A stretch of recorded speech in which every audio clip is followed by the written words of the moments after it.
E aí, já passou por aquele susto de ter o notebook funcionando numa boa e de repente, do nada, ele simplesmente apaga, sem nenhum aviso, sabe? Nenhum barulho, nada, só silêncio.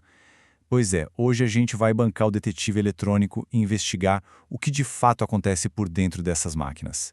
Essa é a grande questão que a gente vai tentar responder. Porque, olha, não é um evento aleatório e a resposta quase nunca é óbvia. A gente vai seguir as pistas, uma por uma lá na placa-mãe, para desvendar esse verdadeiro mistério. E aqui, gente, tá o segredo de tudo. A solução para esses problemas que parecem super complexos não vem de um chute de sorte. Vem de uma abordagem metódica, quase cirúrgica. Cada medição, cada teste vai contando um pedacinho da história. Então, bora mergulhar nisso. Ok, nosso primeiro suspeito na lista, e um dos mais comuns, é um vilão que gosta de agir em silêncio. Um curto-circuito bem na linha de alimentação principal do notebook. Para entender isso, pensem nessa malha de 19 volts como se fosse a artéria principal do corpo humano, sabe? É ela que pega a energia lá do carregador e distribui para todo o canto, para todos os componentes vitais. Se essa linha falha, é como um apagão geral, o sistema todo para. Agora, olha só que interessante como a coisa toda acontece. Em operação normal, a energia está lá fluindo numa boa.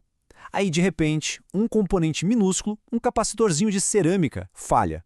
Ele basicamente cria um atalho indevido para a energia. E o resultado? Bom, é uma interrupção total. O notebook apaga na hora. E isso aqui mostra perfeitamente a conexão entre o que a gente vê por fora e o que está rolando por dentro. O notebook não ligar, ou a luzinha do carregador apagar. Isso tudo são só os sintomas. A causa real, como a gente vê em casos tipo o do Asus X512, é um componente que está drenando toda a energia e fazendo os sistemas de proteção entrarem em ação. Vamos avançar um pouco, porque a história fica mais complexa. Às vezes, o culpado não é uma falha aleatória, mas sim um problema crônico de projeto, sabe? Um verdadeiro calcanhar de Aquiles da eletrônica. Em alguns modelos, como o Acer A515-54, por exemplo, a gente encontra um componente bem específico, esse CI da Silergy, que é, digamos, famoso por suas falhas internas. Ele é responsável por gerenciar tensões menores, e quando ele falha, pode derrubar linhas de comunicação essenciais. Aí o notebook simplesmente não inicia. Então, aqui está o ponto crucial. Um reparo realmente profissional vai muito além de só trocar a peça com defeito. A solução definitiva, o que a gente chama de upgrade eletrônico, é substituir o componente por uma versão revisada, melhorada, que não tem aquele defeito de fábrica. Isso sim garante que o problema não vai voltar. Agora vamos para o cenário mais tenso, o mais perigoso de todos. É aqui que um único componente defeituoso pode criar uma situação de risco altíssimo em que um passo em falso no diagnóstico pode causar um dano permanente. Guardem bem esse número: 19 volts. Essa é a tensão da linha principal. Dentro do contexto de uma placa-mãe, isso é uma voltagem extremamente alta. De verdade. Agora compara esses 19 volts com a tensão que alimenta o núcleo de um processador ou de uma GPU. A gente está falando de mais ou menos 1 volt. A diferença é absurda. E claro, o perigo que isso representa também é. Em notebooks de alta performance, como um Acer Nitro 5, tem um componente chamado MOSFET, que pode entrar em curto. Se isso acontece, ele age como uma comporta que se abre de vez, sabe? E joga os 19 volts direto no coração da GPU. Para um chip que foi projetado para operar com 1 volt, o resultado é um dano instantâneo e, na maioria das vezes, irreversível.